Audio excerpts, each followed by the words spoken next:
Branding marketing की दुनिया का शायद सबसे पावरफुल और सबसे मिसअंडरस्टूड कॉन्सेप्ट। आज हम समझेंगे कि कुछ ब्रांड्स हमारे दिमाग में सालों तक क्यों याद रहते हैं, जबकि हजारों ब्रांड्स आकार गायब हो जाते हैं। क्या आपने कभी नोटिस किया है, कोल्ड ड्रिंक सुनते ही कोका कोला या पेप्सी, स्पोर्ट्स शूज सुनते हाई नाइकी और प्रीमियम स्मार्टफोन सुनते ही एप्पल याद आता है। इंटरेस्टिंग बात यह है कि हम इन ब्रांड्स के बारे में कॉन्शियसली सोचते भी नहीं। हमारा दिमाग ऑटोमेटिकली इन्हें रिकॉल कर लेता है। लेकिन सवाल ये है, क्या ये ब्रांड्स हमेशा बेस्ट प्रोडक्ट्स बनते हैं? जरूरी नहीं। क्या ये सबसे सस्ते होते हैं? बिल्कुल नहीं। फिर भी बाइंग डिसीजन के वक्त सबसे पहले इन्हीं का नाम दिमाग में आता है। आखिर ऐसा क्यों होता है? जवाब छुपा है ब्रांडिंग में, और इसी चैप्टर में हम डिकोड करेंगे कि ब्रांडिंग कैसे कस्टमर्स के दिमाग में एक परमानेंट मेंटल शॉर्टकट बना देती है। लेकिन सबसे पहले एक बहुत बड़ा मिथ क्लियर करते हैं। जब भी ब्रांडिंग की बात होती है, ज्यादातर लोग लोगो, कलर्स या टैगलाइन के बारे में सोचने लगते हैं। उन्हें लगता है कि ब्रांडिंग वही है जो दिखाई देती है, लेकिन रियलिटी में ब्रांडिंग उससे कहीं ज्यादा बड़ी चीज है। सोचिए, अगर कल एप्पल अपना लोगो चेंज कर दे, तो क्या लोग एप्पल पर ट्रस्ट करना बंद कर देंगे? शायद नहीं। और अगर किसी अननोन कंपनी को एप्पल का लोगो दे दिया जाए, तो क्या वो कंपनी एप्पल जितनी वैल्यूएबल लगने लगेगी? बिल्कुल नहीं, क्योंकि लोगो ब्रांड नहीं होता। लोगो सिर्फ ब्रांड की पहचान का एक सिंबल होता है। असली ब्रांड कस्टमर के दिमाग में एग्जिस्ट करता है। जब आप किसी ब्रांड का नाम सुनते हैं, तो तुरंत कुछ थॉट्स और फीलिंग्स दिमाग में आती है। ट्रस्ट, क्वालिटी, इनोवेशन, स्टेटस, ये सब ब्रांडिंग का हिस्सा है। इसीलिए डू प्रोडक्ट्स ऑलमोस्ट सेम होने के बाद भी लोग एक स्पेसिफिक ब्रांड को चूज करते हैं। प्रोडक्ट फिजिकल होता है, लेकिन ब्रांड साइकोलॉजिकल होता है। और इसी वजह से ब्रांडिंग वो नहीं है जो कंपनी अपने बारे में कहती है।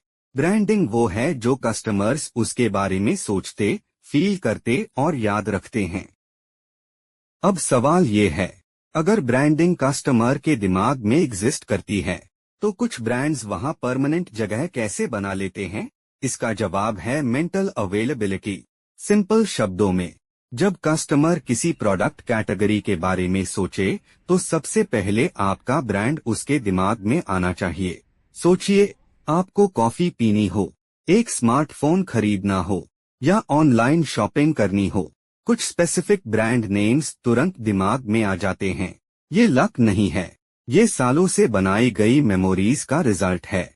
हर एडवर्टाइजमेंट, हर पैकेजिंग, हर कस्टमर एक्सपीरियंस और हर इंटरैक्शन कस्टमर के दिमाग में एक मेमोरी क्रिएट करता है। धीरे धीरे ये मेमोरीज इतनी स्ट्रॉन्ग हो जाती है कि बाइंग डिसीजन के वक्त ब्रांड ऑटोमेटिकली याद आ जाता है। इसीलिए ब्रांडिंग का गोल सिर्फ अटेंशन लेना नहीं होता।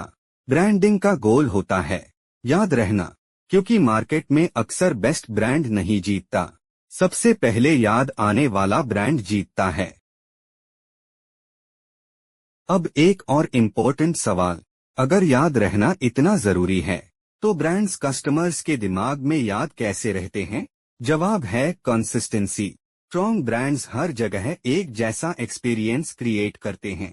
उनके कलर्स, उनके मैसेजिंग, उनकी टोन और उनकी आइडेंटिटी टाइम के साथ ज्यादा चेंज नहीं होती। सोचिए, अगर कोका कोला हर साल अपना कलर चेंज करे या नाइकी हर कुछ महीनों में अपना मैसेज बदलता रहे, तो कस्टमर्स कंफ्यूज हो जाएंगे, क्योंकि ह्यूमन ब्रेन फैमिलियरिटी को पसंद करता है। जितनी बार हम एक ही चीज को देखते हैं, उतनी ही ज्यादा उस पर ट्रस्ट करने लगते हैं। इसीलिए सक्सेसफुल ब्रांड्स कंसिस्टेंसी को कोइंसिडेंस पर नहीं छोड़ते। वो हर एडवर्टाइजमेंट, हर सोशल मीडिया पोस्ट और हर कस्टमर टच पॉइंट पर एक ही मैसेज रीइंफोर्स करते हैं, और धीरे धीरे वही कंसिस्टेंसी ट्रस्ट में बदल जाती है। और ट्रस्ट स्ट्रॉन्ग ब्रांड्स की सबसे बड़ी एसेट होती है।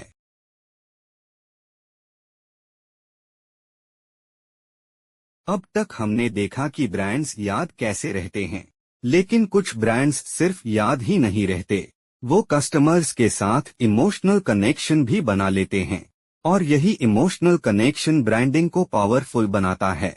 सोचिए, दो प्रोडक्ट्स क्वालिटी में ऑलमोस्ट सेम हो सकते हैं, फीचर्स भी सिमिलर हो सकते हैं, प्राइस भी ज्यादा अलग नहीं हो सकती, फिर भी कस्टमर्स अक्सर एक स्पेसिफिक ब्रांड को चूज करते हैं।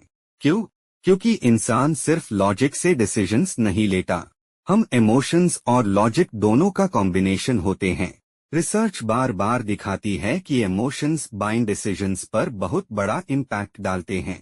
कुछ ब्रांड्स ट्रस्ट की फीलिंग क्रिएट करते हैं, कुछ कॉन्फिडेंस की, कुछ बिलोंगिंग की और कुछ एस्पिरेशन की। जब कोई ब्रांड किसी इमोशन के साथ कनेक्ट हो जाता है तो वो सिर्फ एक प्रोडक्ट नहीं रहता, वो एक एक्सपीरियंस बन जाता है, एक मीनिंग बन जाता है और कई बार कस्टमर की आइडेंटिटी का हिस्सा भी बन जाता है। इसीलिए लोग कुछ ब्रांड्स को प्राउडली रिकमेंड करते हैं, उनके बारे में बात करते हैं और बार बार उन्हीं ब्रांड्स के पास वापस आते हैं। यहाँ इंटरेस्टिंग बात यह है कि इमोशनल कनेक्शन ओवरनाइट क्रिएट नहीं होता। हर एडवर्टाइजमेंट, हर कस्टमर एक्सपीरियंस, हर इंटरैक्शन और हर प्रॉमिस मिलकर आस कनेक्शन को स्ट्रॉन्ग बनते हैं। और जब इमोशन स्ट्रॉन्ग हो जाता है तो कंपैरिजन कम हो जाता है, प्राइस सेंसिटिविटी कम हो जाती है और लॉयल्टी बढ़ जाती है। इसीलिए स्ट्रॉन्ग ब्रांड्स सिर्फ प्रोडक्ट्स सेल नहीं करते, वो इमोशंस सेल करते हैं, मीनिंग्स क्रिएट करते हैं, मेमोरीज बिल्ड करते हैं और यही इमोशनल ब्रांडिंग की असली पावर है। तो इस चैप्टर में हमने देखा कि ब्रांडिंग सिर्फ लोगो, कलर्स या टैगलाइंस का नाम नहीं है। ब्रांडिंग वो परसेप्शन है जो कस्टमर्स के दिमाग में बनती है।